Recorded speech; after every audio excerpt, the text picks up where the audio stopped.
It was a sunny afternoon at Denver International Airport. The flow of passengers in the terminal created a vibrant energy, with children laughing, executives rushing around, and couples taking selfies while waiting for their flights. Among them was Caroline Munro, a renowned financial consultant in her early 30s. Elegant and impeccably dressed, Caroline was the personification of success. Her navy blue blazer, paired with a pencil skirt and high heels, conveyed the confidence of someone used to making important decisions. She was on her way to a business conference in New York, where she would be the keynote speaker.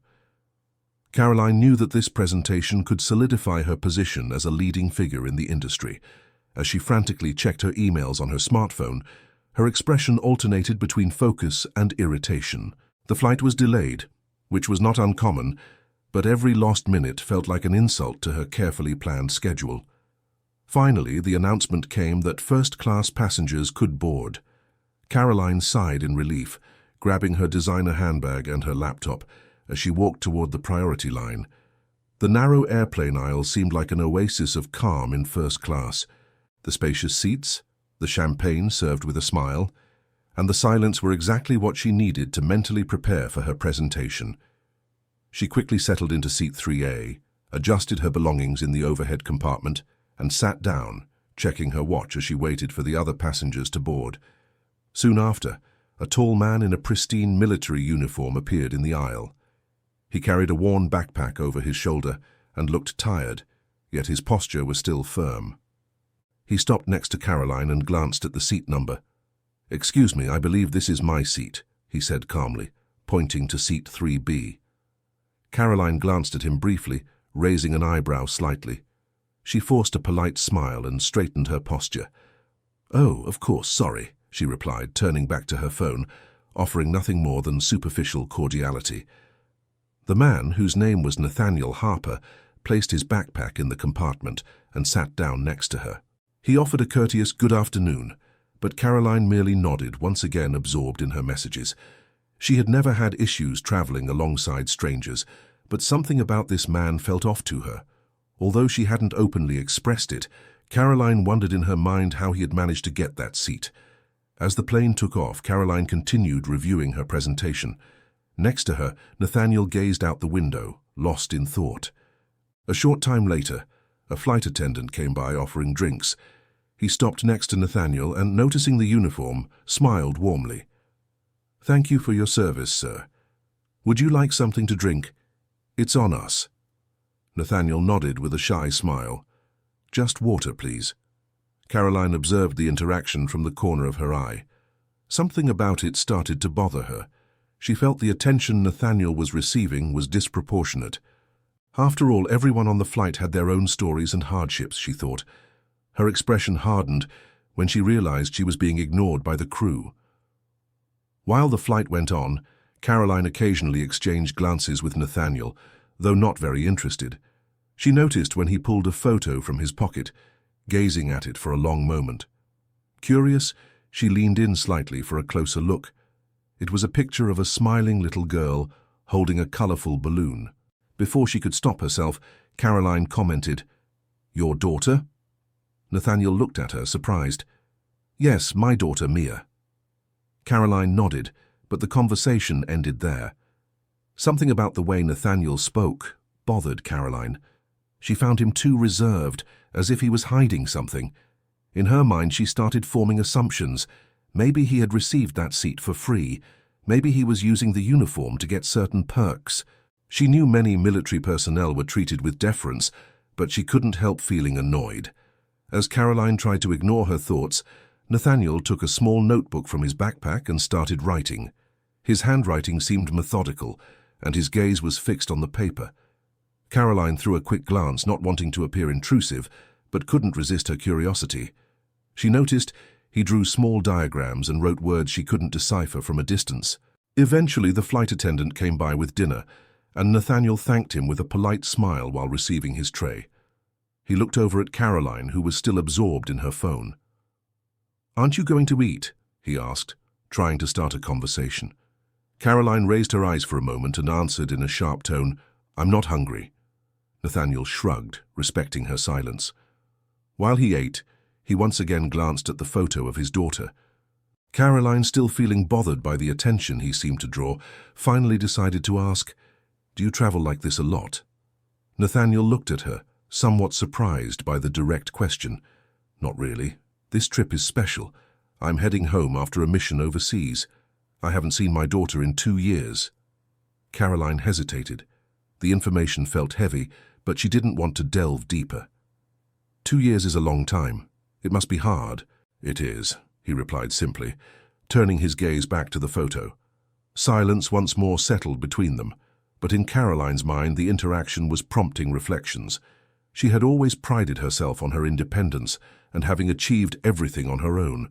Yet at that moment, she caught herself wondering if she was being fair in judging Nathaniel without really knowing him. The flight continued smoothly, but Caroline remained uneasy. Something about Nathaniel, his calm demeanor, his resolve not to complain about anything, left her unsettled. When the plane began its descent, she sighed in relief, ready to move on with her life and leave that strange episode behind. Upon landing in New York, Caroline quickly grabbed her belongings and prepared to disembark. Nathaniel was also organizing his backpack with meticulous care. Before leaving, he turned to her and said, "It was a pleasure to travel by your side. I hope you have a good day." Caroline merely nodded, muttering a quick thank you as she hurried down the aisle. She had no interest in extending the interaction further, and, in her mind, she had already closed the chapter. The next day, Caroline woke up early in her hotel, ready for the main event. She spent hours adjusting her presentation slides and rehearsing every word. Her career was on the line, and she couldn't afford any mistakes. Turning on the TV to the local news, something caught her attention. An emotional story. A soldier returns home after a long mission overseas, but faces a new challenge. His daughter, diagnosed with a rare medical condition, needs urgent surgery. Caroline froze immediately, recognizing the photo on the screen. It was Nathaniel, holding the same picture he had shown her on the plane. The reporter continued explaining that his daughter, Mia, was hospitalized in New York, awaiting a complex surgery not fully covered by the military's insurance.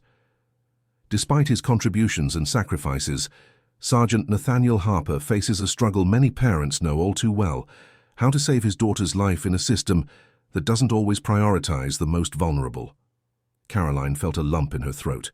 She remembered every thought she'd had about Nathaniel on the plane, every unfair judgment she had made without knowing him. Suddenly, the discomfort she'd felt during the flight made sense. It wasn't about him, it was about herself. As she got ready to leave, Caroline couldn't get the news out of her head. Something about it gnawed at her deeply. She knew she needed to do something, but what? Her presentation was the priority at that moment, and she couldn't let distractions keep her from doing her best. At the event, Caroline took the stage to warm applause. She delivered her presentation with precision, impressing everyone with her clarity and expertise. But even as she spoke, part of her mind remained focused on Nathaniel and Mia. By the end of the speech, as participants congratulated her, she felt strangely empty. That night back at the hotel, Caroline searched for more information about Nathaniel. She found a fundraising page created by family friends. The goal was ambitious, yet the amount raised was far below what was needed. Without much thought, Caroline clicked on the button to donate. She hesitated for a moment, but ended up entering a significant amount. When the donation confirmation appeared on the screen, Caroline felt a temporary relief. However, the feeling that she needed to do more persisted. The following day, Caroline woke up determined. She knew she couldn't simply ignore the situation. After a quick breakfast at the hotel, she used the address provided on the fundraising page to head to the hospital where Mia was admitted. The New York Children's Hospital was an imposing building, with glass walls reflecting the morning sunlight. Inside, the atmosphere was a stark contrast. Quiet corridors, occasionally interrupted by the sounds of machines monitoring vital signs, and a constant flow of doctors, nurses, and families trying to stay hopeful. Caroline felt a jolt of nervousness as she approached the reception desk. She wasn't sure if Nathaniel would receive her well, given how coldly she'd treated him on the plane, but something stronger than her hesitation was driving her: the need to make amends. "I'm here to visit Mia Harper," she said, trying to sound confident. The receptionist checked the system. "She's in the pediatric ICU on the 3rd floor. Her father's with her. I'll let him know." Caroline nodded and followed the directions. When she arrived at the ICU corridor, she spotted Nathaniel sitting in one of the chairs near the door. He looked exhausted, with deep circles under his eyes and his military uniform replaced by a casual shirt and jeans. Even so, his gaze was firm, showing his determination. He looked up and saw her approaching. The surprise was evident on his face. "Ms. Monroe?" he asked, standing up slowly. "What are you doing here?" Caroline took a deep breath, feeling the weight of the words she needed to say. "I saw the news story about you and your daughter, and I have to admit I was incredibly unfair on the plane. I said things I didn't even need to voice for them to be cruel. I'm here because I want to help." Nathaniel remained silent for a few seconds, clearly processing what she'd just said. Then he nodded, showing neither anger nor resentment, but rather cautious acceptance. "I won't lie. Your words on the plane got to me. But what really matters now is my daughter. If you're here to help, well, all help is welcome." Caroline felt relieved that Nathaniel hadn't rejected her offer. He took her into the ICU, where Mia was lying in a bed surrounded by machines and monitors. The little girl had curly brown hair and bright eyes, but her face was pale and tubes helped her breathe. She looked so small and vulnerable that Caroline felt her heart tighten. "Hi, Mia," she said softly, trying to hide the emotion in her voice. "My name is Caroline. I'm a friend of your dad's." Mia opened her eyes slowly and tried to smile, though her weakness kept her from speaking. Nathaniel held his daughter's small hand, whispering encouraging words as Caroline looked on in silence. That moment was a reminder of how fragile life can be, and of the strength a father's love can offer. After spending some time by Mia's side, Nathaniel led Caroline out of the ICU. They sat on one of the benches in the corridor, where Nathaniel began to share the full story. "I was on a mission in the Middle East when I got the news that Mia had been diagnosed with a rare congenital heart condition. She's already had a few surgeries, but now she needs an even more complex procedure. The problem is that even with military insurance, a lot of the costs aren't covered. I'm doing what I can, but it's hard." Caroline listened attentively, feeling even more motivated to help.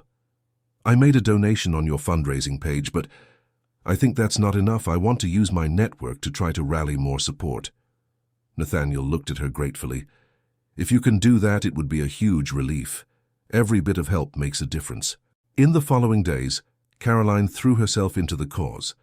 She used her social media and corporate contacts to publicize Mia's situation. The impact was immediate. Donations started coming in from people who sympathized with Nathaniel and Mia's story. Even some of Caroline's co-workers, who had previously only known her for her cool professionalism, began to see a more human side of her. Moreover, Caroline used her organizational skills to help Nathaniel with the logistics of the surgery. She made calls to specialists, helped navigate the hospital's bureaucracy, and even managed to lower some of the costs by negotiating directly with medical equipment suppliers. Nathaniel, for his part, was impressed by Caroline's dedication. Although he had initially been suspicious of her intentions, he realized that she was genuinely committed to helping, not just out of guilt, but genuine empathy. On the day of the surgery, the hospital was quiet. Caroline arrived early, bringing coffee for Nathaniel and some of the other relatives there to support Mia. They waited anxiously as the medical team performed the delicate procedure.